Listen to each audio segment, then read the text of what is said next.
যে ভোটের আগে বললো 3000, ভোটের পরে এলো বুলডোজার। এরা ঠিক করেছে কলকাতা শহরে বা রাজ্যের যে শহরগুলোতে কোনো বস্তি থাকবে না, সমস্ত বস্তি এলাকায় ধরে ধরে ধরে ধরে ওরা উচ্ছেদ শুরু করেছে। যে কোনো সরকারে আসে তার হাতে উচ্ছেদ করার ক্ষমতাও থাকে, আবার মানুষকে মাথার উপর ছাদ করে দেওয়ার দায়িত্বও থাকে। অন্নপূর্ণা ভান্ডারের জন্য 12 পাতা 13 পাতার ফর্ম ফিল আপ করানোর পরে অনেক মহিলার অন্নপূর্ণা ভান্ডার তো হলোই না, মাঝখান থেকে রেশন থেকে নাম কাটা গেল। যখন দিল্লিতে আর রাজ্যে এক সরকার হয়ে গেল তখন কে কাকে ঠেকাবে? ওখানে মোদি থেকে শুভেন্দু সবাই একসঙ্গে আদানি আম্বানি হয়ে ভাড়া খাটছে। সুতরাং ডবল ইঞ্জিন সরকার হলে ওই ডবল ইঞ্জিনটা কোনো উন্নয়নের ইঞ্জিন নয়, ডবল ইঞ্জিনটা বুলডোজারের ইঞ্জিন। বিজেপি মুসলিম বিরোধী দল মুসলমানের বুকে ছুরি মেরেছে, যারা মুসলমানের ভোটটা নিয়ে মুসলমানের পিঠে ছুরি মারছে তারা কেন মারছে তাদেরকে জিজ্ঞেস করুন। বাঁচতে গেলে সবাই মারো আর মরতে গেলে সবাই মারো, মারো মারো মারো মারো। দেখুন, ওদের একটা অন্যতম প্রধান বক্তব্য ছিল ভোটের আগে, তা হচ্ছে যারা যারা লক্ষ্মীর ভান্ডার পায় 3000 টাকা তাদের প্রত্যেকেটা 3000 টাকা অন্নপূর্ণা ভান্ডার করে দেওয়া হবে। আমরা এক্ষেত্রে দেখলাম কি যে ভোটের আগে বললো 3000, ভোটের পরে এলো বুলডোজার। ও 3000টা বুলডোজার হয়ে গেল। গোটা বাংলা জুড়ে লক্ষ লক্ষ মহিলাদের বিভিন্ন অশিলায় নাম কেটে দেওয়া হলো অন্নপূর্ণা ভান্ডার থেকে। তাদেরকে দিয়ে এমনকি এই জিনিস ঘটলো, অন্নপূর্ণা ভান্ডারের জন্য 12 পাতা 13 পাতার ফর্ম ফিল আপ করানোর পরে তাদের অনেক মহিলার অন্নপূর্ণা ভান্ডার তো হলোই না, মাঝখান থেকে রেশন থেকে নাম কাটা গেল। রেশন তুলতে যাচ্ছেন, পরের মাসে বলছে আপনার কার্ড ব্লক হয়ে গেছে। কেন না, সে ফর্মে লিখেছে বাড়িতে হয়তো একটা ফ্রিজ আছে কারোর বাড়িতে, কারোর হয়তো 3 ছেলে, তার মধ্যে এক ছেলের একটা বাইক আছে, বাড়িতে 2 চাকার মোটরসাইকেল আছে। বাড়িতে ফ্রিজ থাকলে, মোটরসাইকেল থাকলে তার নাম বাদ। গোটা রাজ্য জুড়ে এই ছেলে খেলা হচ্ছে মহিলাদের সঙ্গে। সুতরাং এগুলো আসলে এক মাঘে শীত পালায় না। যে কথাগুলো দিয়ে ভোট পেয়েছে, দেখো ওরা তো ভোটে জিতে এসছে, ওরা তো যুদ্ধে জিতে আসেনি। এটা কিন্তু শেষ ভোট নয়, ভোট কিন্তু আবার হবে, নেতা মন্ত্রী পাল্টে যাবে। আজকে এই দলে আছে, কালকে ওই দলে ওরা চলে যাবে, কিন্তু ভোটাররা কিন্তু সেই নিজের জায়গায় থেকে যাবেন, সাধারণ মানুষ কিন্তু তার জায়গায় থেকে যাবেন। এইটা শেষ ভোট নয়, এক মাঘে শীত পালাবে না, ভোট আবার হবে, এর হিসেব হবে কিন্তু এগুলোর। যে কোনো সরকারে আসে তার হাতে উচ্ছেদ করার ক্ষমতাও থাকে, আবার মানুষকে মাথার উপর ছাদ করে দেওয়ার দায়িত্বও থাকে। আমাদের দুর্ভাগ্য, আমাদের স্বাধীনতার এত বছর পরে রাজ্যে প্রথম বিজেপি সরকার আসলো, এসে তারা তাদের দায়িত্ব পালন করার বদলে তারা তাদের ক্ষমতা জাহির করা শুরু করলো। ঠিক আছে, ওরা ওদের ক্ষমতা জাহির করছে, ওরা বাড়ি তৈরির ক্ষমতা, বাড়ি তৈরির দায়িত্ব পালনের বদলে বাড়ি ভেঙে দেওয়ার ক্ষমতা জাহির করছে। ওরা মানুষকে কাজ দেওয়ার যে দায়িত্ব, সেই দায়িত্বটা পালন করার বদলে যে মানুষ কাজ করছিলেন, দোকান করছিলেন, তার দোকান ভেঙে দেওয়ার ক্ষমতা জাহির করছে। এখন ওরা ওদের ক্ষমতা দেখিয়ে নিক, এরপরে যখন ভোট আসবে মানুষ মানুষের ক্ষমতা দেখাবে। ঠাকুরিয়া বলে শুধুমাত্র নয়, গোটা বাংলা জুড়ে, কলকাতা শহর জুড়ে আপনারা জানেন এরা ঠিক করেছে কলকাতা শহরে বা রাজ্যের যে কৃষ্ণনগর হতে পারে, শিলিগুড়ি হতে পারে, আসানসোল হতে পারে, পুরুলিয়া হতে পারে, এই শহরগুলোতে কোনো বস্তি থাকবে না। সমস্ত বস্তি এলাকায় ধরে ধরে ধরে ধরে ওরা উচ্ছেদ শুরু করেছে। দোকান ভেঙে দিচ্ছে, ওরা ঠিক করে যে হকার থাকবে না, বস্তি থাকবে না। এই রাজ্যটা শুধু কেন, ওরা দেখুন যাদের কাছ থেকে কোটি কোটি টাকা খেয়েছে ইলেকট্রাল বন্ডে, হাজার হাজার কোটি টাকা ডোনেশন দিয়েছে এদেরকে ভোটে লড়ার জন্য, সেই সমস্ত সিংহানিয়া, সেই সমস্ত হচ্ছে ওই বড় বড় বিজনেসম্যান যারা আছে, রিয়েল এস্টেট কোম্পানি আছে, হ্যাঁ, ওই অমুক রিয়েলেটার্স আর তমুক রিয়েলটার্স, এই সমস্ত বড় বড় কোম্পানিগুলোর কাছ থেকে আর আদানি আম্বানির কাছ থেকে এরা টাকা খেয়ে বসে আছে ইলেকট্রাল বন্ডের নামে। এখন এদের নামে এই জায়গাগুলোকে তুলে দিতে হবে, গরিব মানুষের হকারের দোকান ভেঙে দেওয়া হবে, সেখানে আদানি আম্বানির বড় বড় এয়ার কন্ডিশন দোকান হবে, শপিং মল হবে, বস্তি উচ্ছেদ হবে, সেই জায়গায় বড় বড় রিয়েল এস্টেট কোম্পানির হাই রাইজ উঠবে। এই চুক্তিতেই এরা ক্ষমতায় এসছে। একদিন পর্যন্ত এ বলতো না ডবল ইঞ্জিন সরকার, ডবল ইঞ্জিন সরকার আসলে সবকিছু খুব ভালো হবে। এই ডবল ইঞ্জিন সরকার আসলে মানুষের কিরকম পাস হয় এখন মানুষ দেখছেন। যদি সরকারে যেই থাক না কেন, দিল্লিতে যে থাক, রাজ্যে যেই থাক না কেন, যদি আলাদা সরকার হয়, দিল্লির সরকার যদি কোথাও কোনো গাছবাড়ি ফেলায়, রাজ্যের সরকার তার বিরুদ্ধে একটা ব্যবস্থা নিতে পারে, আটকানোর চেষ্টা করতে পারে। আবার যদি রাজ্যের সরকার কোথাও বেশি চুরি করে, দুর্নীতি করে, কিছু করে, দিল্লির সরকার চেষ্টা করতে পারে ইডি দিয়ে, সিবিআই দিয়ে তাদেরকে কর্নার করার।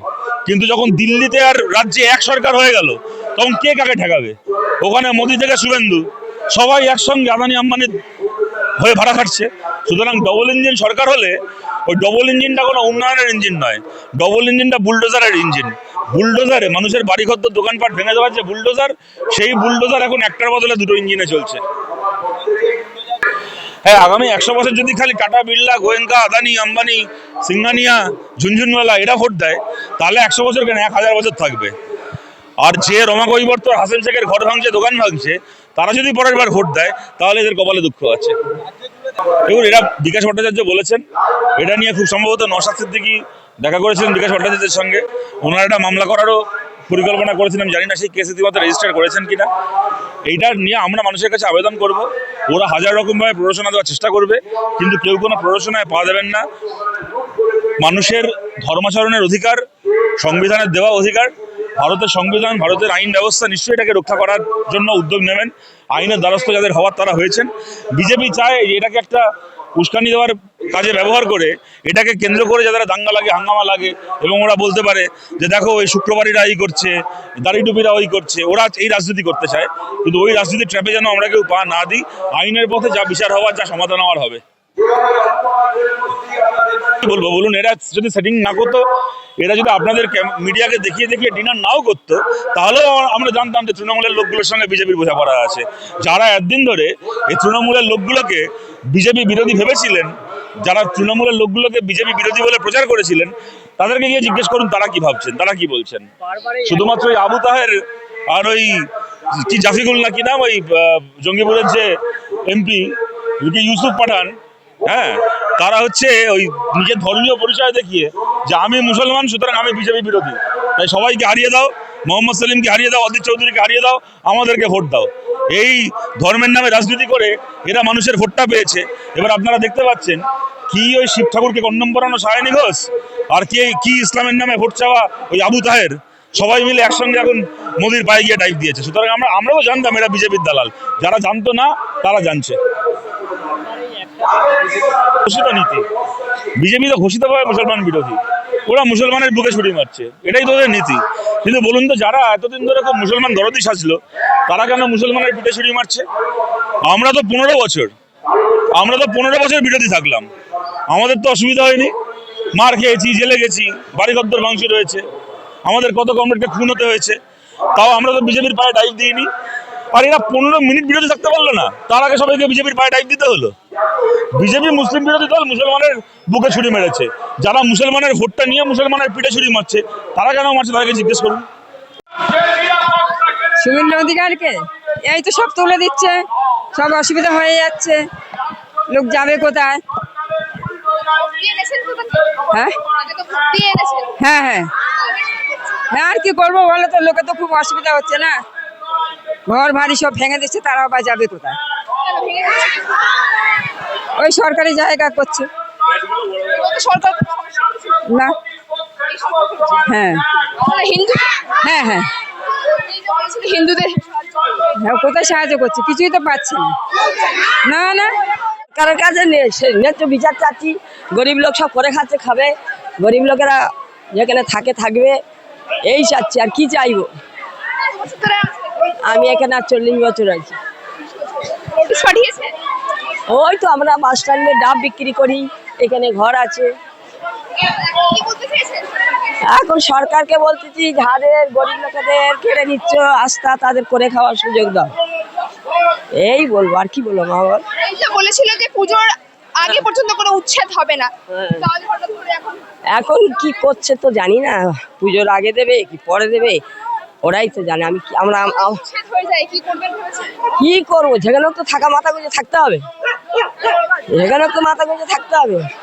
হ্যাঁ, বাঁচতে চাইলে সবাই বাঁচো, আর মরতে গেলে সবাই মরো, মরো মরো মরো মরো। হ্যাঁ, কি ও বাবা, করে বাঁচতে চাই, আমাদের সব রেল লাইন সব ভেঙে দিচ্ছে, এতদিনের বাসিন্দা আমরা।